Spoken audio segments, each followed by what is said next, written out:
입니다. 여러분 한번 이 제목의 문장을 한번 완성해 보시겠습니까? 겨울이 지나면 그 다음에 무슨 말이 와야 합니까? 어떤 분은 겨울이 지나면 꽃이 핍니다. 이렇게 시적으로 말하던데 겨울이 지나면 봄이 옵니다. 맞아요. 다시 봄이 옵니다. 겨울이 끝이 아니지요. 우리는 지난주 2024년 52주 중에서 마지막 주 예배를 드렸습니다. 그 2024년이 여러분들에게 어떤 기억으로 채워졌을지는 모르겠습니다. 남는지는 모르겠습니다. 아무리 아쉽다 하더라도 2024년 12월 31일 다음 날은 좀 아쉬우니까 하루 더 살아볼까? 12월 32일이 될 수가 없습니다. 아무리 아쉬워도 아무리 기뻐도 어떻게 우리가 반응한다 하더라도 2024년 12월 31일 다음 날은 새로운 시작 2025년 1월 1일이 되는 겁니다. 그렇게 우리는 하나님의 이 성실하신 새로운 시작, 소망, 그 성실하심을 통하여서 우리는 2025년 오늘 첫 주일을 맞이하고 있습니다. 겨울은 사실 새로운 시작을 뜻하기도 합니다. 많은 신학자들은 오늘 본문인 디모데후서의 말씀이 바울의 생애 중에 가장 마지막 죽음을 앞둔 어느 시기에 기록한 책이다, 성경이다라고 동의를 합니다. 그리고 사실 오늘 바울은 당신의 인생의 겨울을 준비하고 있습니다. 오늘 보면 다음 구절을 보시게 되면은요, 실제로 말씀에서 바울이 디모데에게 개인적으로 부탁합니다. 너무 추워. 그러니까 좀 두꺼운 옷을 가져다 줄 수 있겠니? 라고 부탁을 하셔요. 바울은 인생의 겨울 앞에서 당신의 인생 그리고 하나님이 당신을 부르셨던 그 부르심을 다시 확인합니다. 그리고 확신합니다. 자신의 겨울을 하나님은 새로운 시작, 새로운 봄으로 사용하고 계시다라는 것을 확인하고 확신하고 있습니다. 사랑하는 성도 여러분, 겨울철 나무를 보면은요, 나무는 잎을 잃은 것 같습니다. 땅은 얼어붙은 것 같습니다. 아무 일도 일어나지 않은 것 같아요. 그러나 아시지 않습니까? 그 얼어붙은 땅 아래로 나무의 뿌리는 더 깊이 박히게 됩니다. 잎을 잃은 앙상한 가지에도 새로운 싹을 준비하고 있습니다.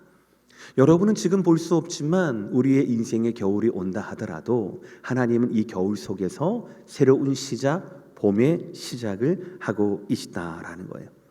오늘 바울은 모든 것이 끝나는 것처럼 보이는 이 순간에도 하나님이 자기와 함께 하시다라고, 그리고 더 큰 목적을 이루어 가신다라고 말씀을 통하여 고백하고 있습니다. 그리고 우리는 바울의 이 믿음과 이 고백이 필요한 시기를 살고 있어요. 그러니 사랑하는 성도 여러분, 말씀 안에 담겨 있는 이 믿음을 가지시기를 바랍니다. 오늘 말씀을 통하여서 하나님께서 저와 여러분에게 주시는 이 소망으로 새롭게 하시고 하나님의 신실하심을 여러분 새해의 소망으로 삼아주시기를 원합니다. 하나님은 여러분의 겨울을 봄으로 바꾸실 것입니다. 첫 번째 말씀이에요. 고난 속에서도 하나님의 임마누엘은 변치 않는다라는 진리예요. 저는 작년 성탄이 참으로 은혜로웠습니다. 다른 것도 아니라 우리 성탄 칸타타를 통하여서 참 은혜를 많이 받았어요. 사랑의 왕이라고 하는 금요일날 성탄 전주간 금요일날 하셨던 그 말씀과 나레이션 그 모든 것들이 마음에 남았습니다. 성탄의 진정한 복은 다른 것이 아니라 선물이나 이런 것이 아니라 우리와 함께 하신다라고 하는 임마누엘의 복이 진짜 우리가 누려야 할, 받아야 할 복이다라는 것을 다시 깨닫게 되었습니다. 여러분, 다시 말씀드립니다. 우리가 구할 수 있는 복 중에서, 우리가 누려야 할 복 중에서 가장 큰 복은 다름 아닌 임마누엘, 하나님의 복이라는 겁니다. 하나님이 우리와 함께 하신다라는 것이에요. 특별히 우리가 외롭게 느껴지고 춥게 느껴지는 인생의 겨울에서도 이 임마누엘의 복, 우리와 함께 하신 하나님의 복은 변치 않는다라는 사실이지요. 오늘 본문 16절과 17절의 말씀 다 함께 천천히 읽어볼까요? 시작. 내가 처음 변명할 때에 나와 함께 한 자가 하나도 없고 다 나를 버렸으나 그들에게 허물을 돌리지 않기를 원하노라. 주께서 내 곁에 서서 나에게 힘을 주심은 나로 말미암아 선포된 말씀이 온전히 전파되어 모든 이방인이 듣게 하려 하심이니 내가 사자의 입에서 건짐을 받았느니라. 아멘. 다시 한번 16절을 보여주시겠습니까, 목사님? 내가 처음 변명할 때에 라고 되어 있습니다. 많은 신학자들은 이것이 아마 이 바울이 로마의 감옥에 첫 번째 수감되었던 때, 그때 자기가 스스로를 위하여 변호했을 때를 이야기한다라고 얘기해요. 그때의 상황은 17절 마지막과도 같습니다. 내가 사자의 입에서 건짐을 받았다라고 표현하잖아요. 그러니까 처음 변론을 시작했을 때 바울이 스스로에 대해서 그때 그 상황이 마치 사자의 입 바로 직전에 삼킬 뻔했던 그런 상황과 비슷하다, 매우 위험했다라는 설명입니다. 16절의 고백대로 바울은 당시 혼자였습니다. 사자의 입이라고 표현될 정도로 굉장히 극한 상황이었지만 바울 곁에는 아무도 없었습니다. 모두 바울을 떠나버렸습니다. 인간적으로 생각하면 참 암담합니다. 생의 마지막 시기인데 그렇게 평생을 가르치고 자신의 생명을 다하여서 섬겼는데 결국 바울은 혼자가 되었습니다. 절실하게 누군가의 보호와 도움이 필요할 때 정작 그를 도와주는 사람은 아무도 없었습니다. 분명 홀로 있는 바울은 인생의 겨울을 맞은 것이 분명합니다. 참 씁쓸하고 안타깝습니다. 그런데 바울은 16절에 뭐라고 고백합니까? 내가 혼자 있지만 나를 홀로 둔 그들에게 허물을 돌리지 않기를 원한다라고 이야기합니다. 여러분, 여기에서부터 중요한데요. 모든 사람은 인생의 겨울을 맞습니다. 근데 그때 어떻게 반응하냐가 되게 중요하거든요. 근데 바울은 당신의 인생의 겨울에 있어서 나는 그들을 탓하지 않는다, 원망하지 않는다, 허물을 돌리지를 원치 않는다라고 얘기합니다. 왜입니까? 저는 여기에서 바울의 신앙이 바울의 인격을 이끌고 있다라는 것을 확신할 수 있습니다. 다시요. 바울의 신앙이 바울의 인격을 이끌고 있다라는 겁니다. 바울이 혼자 있었지만 버림받았지만 겨울임에도 불구하고 외롭고 쓸쓸하고 참담한 마음이지만 그를 내버려뒀던 그 제자들에게, 많은 사람들에게 허물을 돌리지 않기로 한 이유가 무엇입니까? 17절 첫 번째 문장이에요. 우리 다 함께 읽어볼까요? 시작. 주께서 내 곁에 서서 나에게 힘을 주심은. 당시 로마의 재판정에서는 이 피고인의 가장 가까운 친구나 아니면 유력한 자 혹은 지인이 이 피고인 자기 친구를 위하여서 변호를 해주는 것, 이것이 일반적인 관례였다라고 이야기를 합니다. 그러나 당시 황제가 네로였는데요. 네로치아 당시에 네로는 황제는 살아있는 신으로 추앙받던 자였습니다. 그 누구도 로마의 형법에 의해 처형당한 예수님, 다른 신이 어떻게 있을 수 있느냐라고 하면서 처형당한 예수님을 하나님으로 고백하거나 하나님으로 믿는다라고 증언하지 못했을 겁니다. 왜냐하면 현행법 위반이기 때문에 그렇죠. 예수님께서는 로마 형법에 의해 돌아가셨거든요. 물론 그 종교법에 의해 잘못된 재판으로 인하여 판결이 내려졌지만 예수님께서 달리셨던 그 십자가형은 로마의 형벌이었다라는 것이죠. 그러나 바울은 그렇게 하더라도 괜찮다라고 합니다. 원망하지 않겠다라고 얘기합니다. 왜입니까? 바울의 인격 때문이 아니에요. 내가 인생을 살아보니까 사람에게 기대할 것 없다더라. 사람 다 똑같다더라. 난 사람에 대해서 포기했어. 나는 소망을 갖지 않아. 그럴만하지. 이렇게 얘기하지 않아요. 바울 때문도 아니고 사람 때문도 아닙니다. 사람은 내 곁에 없지만 뭐라고 얘기합니까? 주님 때문에, 주님이 내 곁에 서 계시기 때문에, 주님이 나에게 능력을 주시기 때문에, 그래서 나는 그들에게 그들의 허물을 탓하지 않겠다라는 거예요. 다시 말씀을 보세요. 주께서 내 곁에 서서라는 표현입니다. 내 곁에 선다는 일은 바로 뭐냐면 돕기 위해 내 옆에 서다라는 거예요. 우연히 여행 중에 만난 친구가 아닙니다. 고향 친구가 아닙니다. 주님은 목적을 가져요. 나를 돕기 위해 사자의 입 앞과 같은 그 험악한 법정 가운데 나에게 능력을 부어주시기 위하여서 내 옆에 서 계신다라는 거예요. 나에게 힘을 주심은이라고 하는 저 뜻은 헬라어로 능력을 부어주신다라는 의미예요. 그러니까 주님께서 나를 돕기 위해 내 곁에 서시고 나에게 능력을 부어 주신다라는 이 말씀이지요. 그러니까 이 말씀은 우리가 살아가는 빌립보서 4장 13절의 말씀과 너무나 똑같습니다. 다 함께 시작. 내게 능력 주시는 자 안에서 내가 모든 것을 할 수 있느니라. 아멘. 여러분, 저와 여러분의 곁에서 우리를 돕는 분이 누구입니까? 친구입니까? 배우자입니까? 남편입니까? 자식들입니까? 그랬으면 좋겠지만 그렇지 못할 상황들이 얼마나 많이 있습니까? 사람들은 나를 떠납니다. 또 떠날 수밖에 없습니다. 그러나 그런다 할지라도 나를 끝까지 지키시고 나에게 힘을 주시며 사자의 입을 막으시고 나를 지키시고 구하실 분은 누구라고요? 바울의 고백에 의하면 바로 주님 한 분이시다라는 것이죠. 그러니 여러분, 이 말씀을 믿으신다라면 겨울이 오는 것을 두려워하지 않게 되기를 주의 이름으로 축복합니다.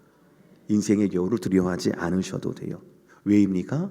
진정한 복, 하나님이 나와 함께 하신다라고 하는 그 임마누엘 복, 그 임마누엘의 복에 대한 믿음이 있다라면 우리의 겨울은 결코 겨울이 아닐 것입니다.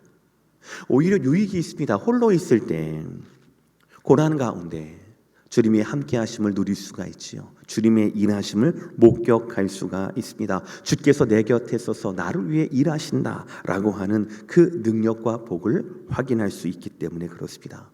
사랑하는 성도 여러분, 여러분 모두에게 2025년 첫 주일 예배 드리는 여러분 모두에게 여러분의 모든 쉬운 두 번의 주일 예배마다, 아니 365일 모든 순간순간마다 2025년 임마누엘의 복을 확인될 수 있는, 드러나 증거할 수 있는 여러분의 하루하루가 되시기를 주의 이름으로 축복합니다.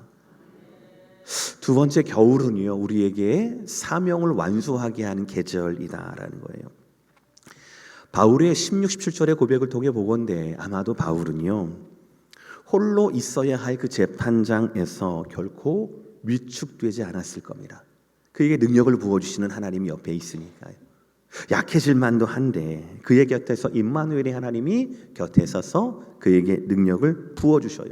그러니까 재판장 앞에서, 권세자들 앞에서 바울은 결코 그가 가졌던 복음을 축소시키지 않았을 겁니다. 왜냐하면 지금까지 바울의 삶이요, 복음 앞에서 늘 고난의 연속이었거든요. 사명을 위한 준비였거든요. 예수의 복음을 위하여 피 흘리는 것, 고난을 당하는 것, 그것을 전혀 두려워하거나 물러서지 않았기 때문에 그렇습니다.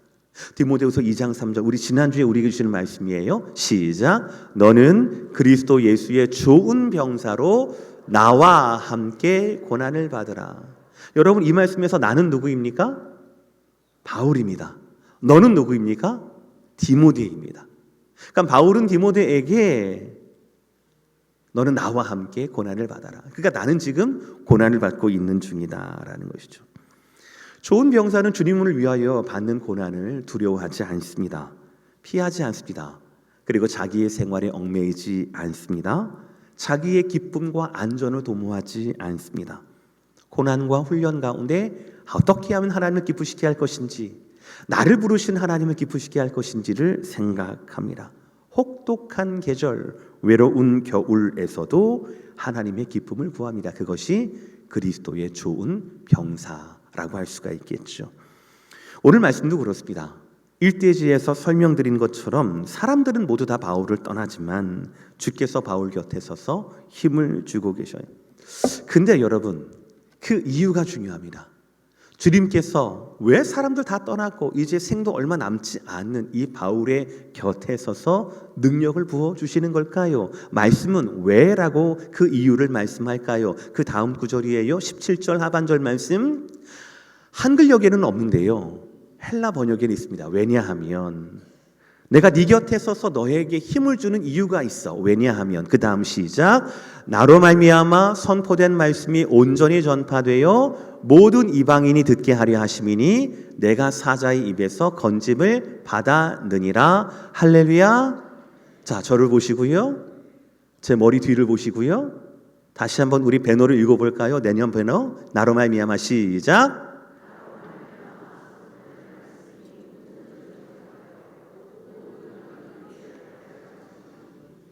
작년에 저에게 주셨던 말씀입니다. 올해 한 해 동안 우리의 마음 가운데, 우리의 두 눈 가운데, 우리 영혼 가운데 박혀 있어야 할 말씀이라고 저는 믿어요. 여러분께 질문합니다. 사람은 바울을 버렸습니다. 외롭게 했습니다. 그런데 하나님은 바울 곁에 함께 하십니다. 옆에 서십니다. 도와주십니다. 힘을 부어주십니다. 왜입니까? 바울을 위해서가 아닙니다. 바울을 위해서가 아닙니다. 나로 그 다음 뭐라고 하죠? 말미암아. 바울을 통해서입니다. 여러분 오해하지 마세요. 바울이 지쳤을까봐, 바울이 외로웠을까봐, 바울의 어떤 정서 때문이 아닙니다. 바울로 말미암아 전파된 말씀이 온전히, 바울로 말미암아 선포된 말씀이 온전히 다른 이방인들에게 전파하기 위하여서 바울의 사명 때문이라는 것이에요. 바울의 사명 때문입니다. 복음 전파입니다. 정확히는 선포된 말씀이 온전히 전파되어 모든 이방인들의 영혼이 구원받게 하기 위해서라는 것이지요. 여러분들, 우리의 겨울은 그래 인생은 이런 거야, 뭐 삶은 이런 거야, 내가 이러려고, 이게 아니, 내가 미국 왜 왔나 이걸 생각하고 이것을 정리하는 우리의 겨울이 아닙니다. 저와 여러분의 겨울은요, 우리의 사명을 완수하는 계절입니다. 다시 말씀드려요. 겨울철 나무는 죽어 보입니다. 그러나 겨울 동안 나무의 뿌리는 일을 합니다. 더 깊이 뿌리를 내리거든요. 다음에 올 봄을 준비를 하는 겁니다. 온갖 수분과 영양분을 다 끌어들입니다. 그리고 따스한 봄 햇살과 함께 새로운 생명을 움켜내는 것, 그것이 겨울 나무의 뿌리가 보이지 않는 이 지하에서 하는 일이라는 것이죠. 여러분, 사랑하는 성도 여러분, 막연하게 신앙생활하지 마시길 바랍니다. 정확하게 알고 제대로 믿으셔야 합니다. 하나님께서 바울 곁에 서서 그를 강건하게 하신 이유는 바로 뭐냐면 그의 외로움이나 정서 때문이 아니었다라는 거예요. 고독이라고 하는 그의 문제가 아니었습니다. 다름 아닌 나로 말미암아 바울을 통한 사명의 완수 때문에 그렇다라는 것이죠. 그러니 사랑하는 성도 여러분, 여러분이 예배한다라면 여러분에게는 그 예배하는 것보다도 더 분명하게 내가 무엇을 위하여서 예배하고 있는가, 내가 무엇으로서 예배하고 있는가가 더 중요하다라는 것이죠. 예배에서 은혜를 받으셨습니까? 그러면 그 은혜를 여러분 어디다 사용하시겠습니까? 여러분의 사명의 현장이 무엇입니까? 여러분은 지금 누구를 위해서 기도하고 있습니까? 여러분 지금 무엇을 선포하고 있습니까? 여러분이 선포한 것이 누구 다른 이방인들이나 다른 복음이 없는 곳에서, 교회가 세워지지 않는 곳을 향하여서 어떤 영향력을 주고 있는가라는 것이에요. 아니면 그런 사역과 사명자에 대한 그런 쓰라린 마음, 빚진 마음은 있는가라는 것입니다.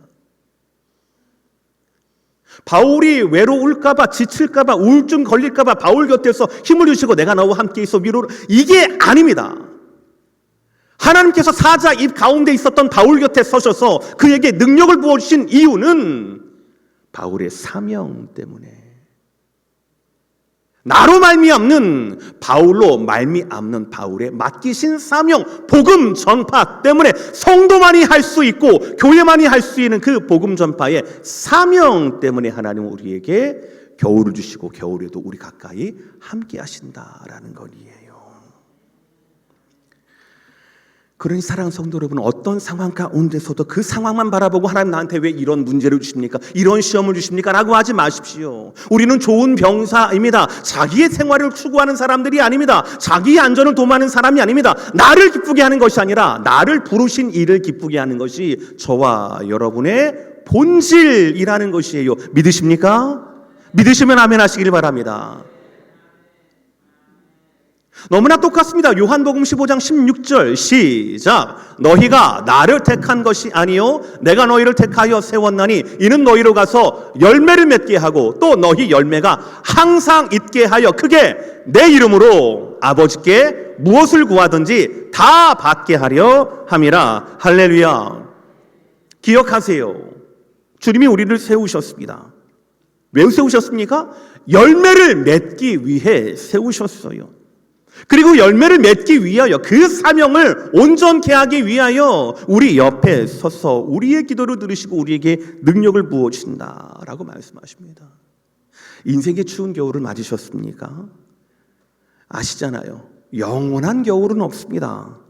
반드시 봄이 옵니다.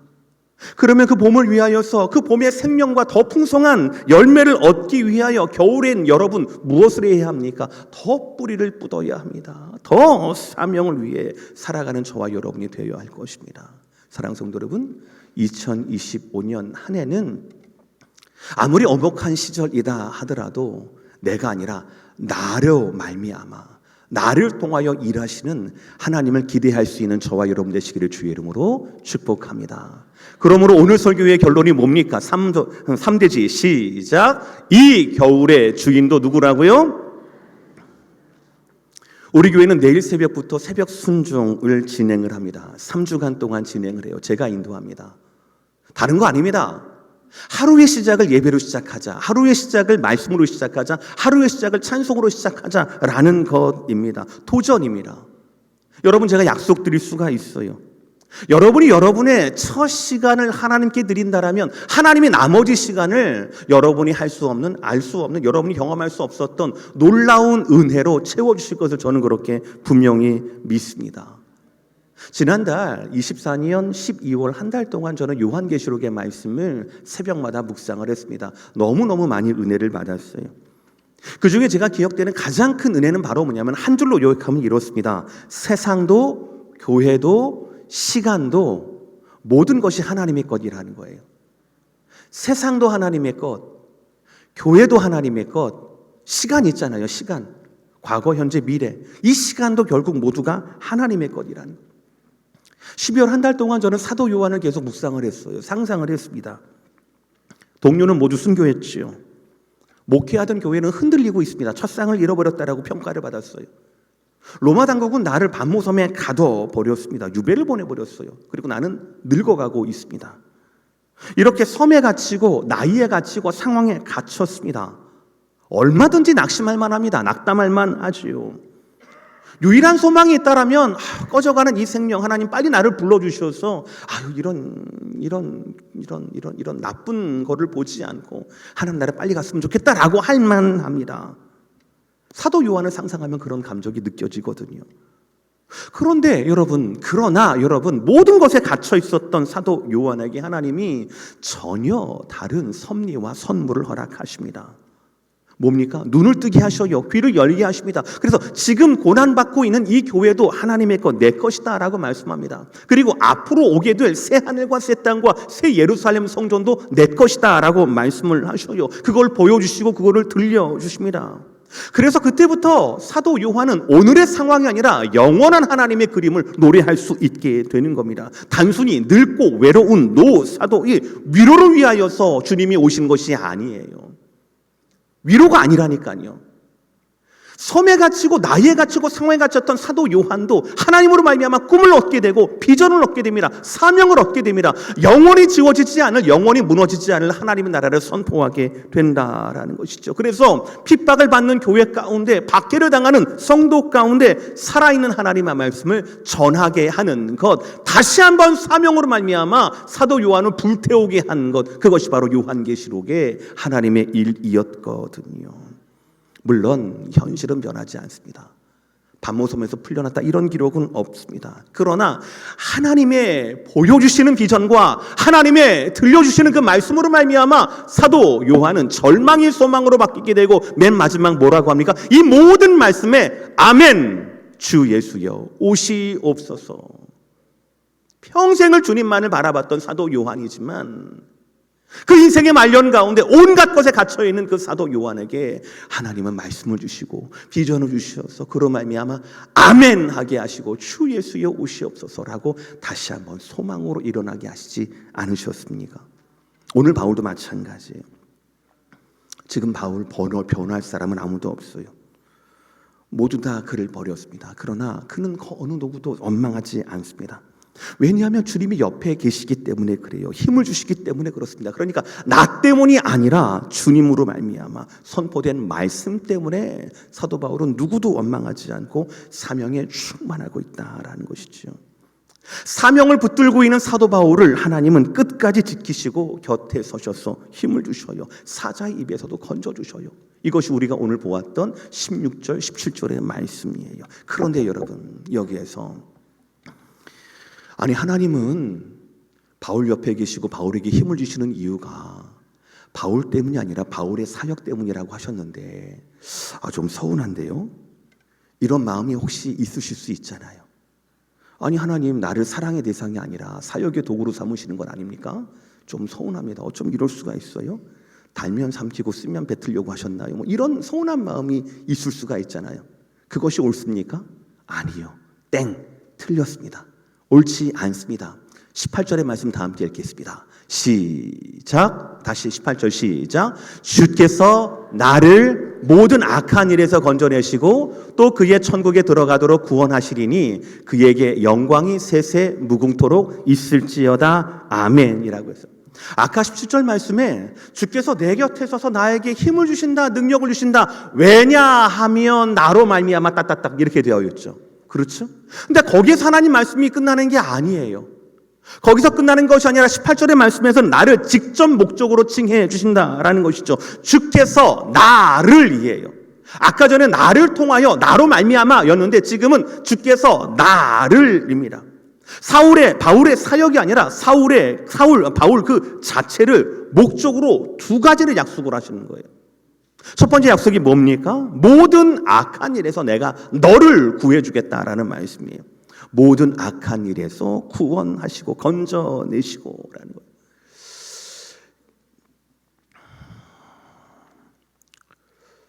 우리는 세상을 살아가면서 순간순간 유혹을 받습니다. 흔들려요. 다음 주 야고보서 말씀이거든요. 1장의 말씀. 이 말씀하고 똑같아요. 시험과 시련은 늘 있습니다. 늘 상존합니다. 왜 그렇습니까? 두 가지 이유가 있는데 세상은 악하고 나는 약하기 때문에 그래요. 왜라고요? 세상은 뭐라고요? 나는 이거 동의 못하는 분 계셔요 혹시? 다 동의하실걸요? 악하고 약한데 흔들리지 어떻게 하면 안 흔들려요? 다 흔들리지. 붙잡지 않으면 떠내려가고 맙니다. 그것이 우리 신앙인들이에요. 또 우리 스스로가 주님에 대한 사역에 대한 열심이 식을 때도 있거든요. 그러나 하나님께서는 뭐라고 합니까? 이 모든 모든 악한 일에서 우리를 건지실 것이다 라고 얘기해요. 똑같은 동사가 바로 직전 17절에도 사용됐거든요. 내가 사자 입에서 건진다라고 하는 그 건진다라고 하는 것은 이 동사의 과거형이에요. 근데 18절에서 내가 건져낼 것이다 라는 이 말씀은 같은 동사의 미래형입니다.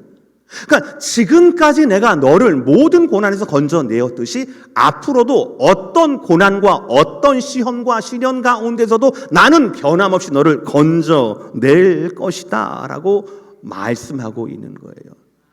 그것이 바울의 사역이 아니라 내가 너를 이라고 말씀한 주께서 나를 이라고 얘기하면서 바울을 직접적으로 하신 첫 번째 약속이었어요. 모든 케이스마다 건져내실 것이다 라는 것이죠. 두 번째는 뭐냐면 더 깊고 더 큰 약속입니다. 영원한 구원을 말씀을 하시거든요.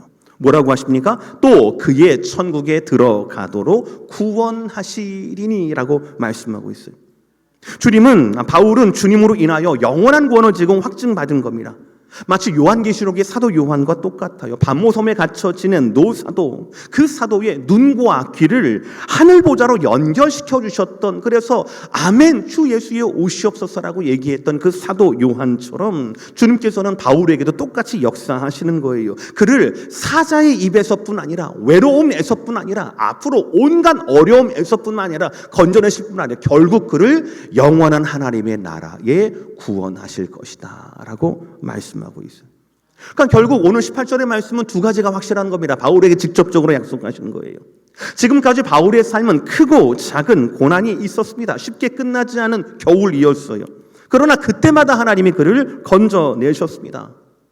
곁에 서서 구원의 능력을 보여주셨어요. 모든 악한 일에서마다 넘어지지 않게 손을 뻗어주셨어요. 그리고 결국 이 신실하신 하나님은 영원한 천국으로 갈 때까지 사도 바울을 일으켜주시고 안아주시고 옆에 서시고 구원해 주시겠다라는 것입니다. 결국 뭡니까? 수많은 고난이 있고 시련이 있고 외로운 이 겨울의 진짜 주인도 세상이 아니라 바로 하나님이시라는 사실입니다.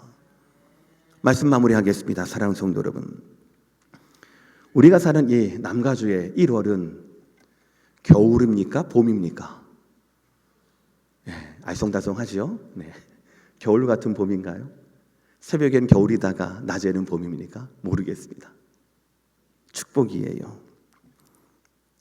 인생의 겨울을 두려워하지 마시길 바랍니다. 새로운 시작을 두려워하지 마시길 바랍니다. 고난 중에도 하나님은 항상 함께 하십니다. 말씀으로 천지를 창조하셨던 그 말씀의 하나님께서 우리와 함께 하십니다. 오히려 고난의 시간에, 겨울의 순간에 우리에게 내실을 다지면서 뿌리를 넓힐 수 있는, 더 깊이 박을 수 있는, 그래서 사명을 완수하게 하는 놀라운 시간을 우리 가운데 허락하실 것입니다. 그러니 사랑하는 성도 여러분, 햇살 가득한 봄뿐 아니라 그 봄을 기다리는 이 겨울도 온전히 하나님의 것임을 노래하고 묵상하고 이 겨울을 하나님께 드리는 저와 여러분 모두가 되시기를 주의 이름으로 축복합니다. 2025년에는 하나님께서 우리에게 원하시는 놀라운 새 봄과 놀라운 부흥과 놀라운 열매를 주 앞에 드리게 되는 저와 여러분 모두가 되시기를 주의 이름으로 축복합니다.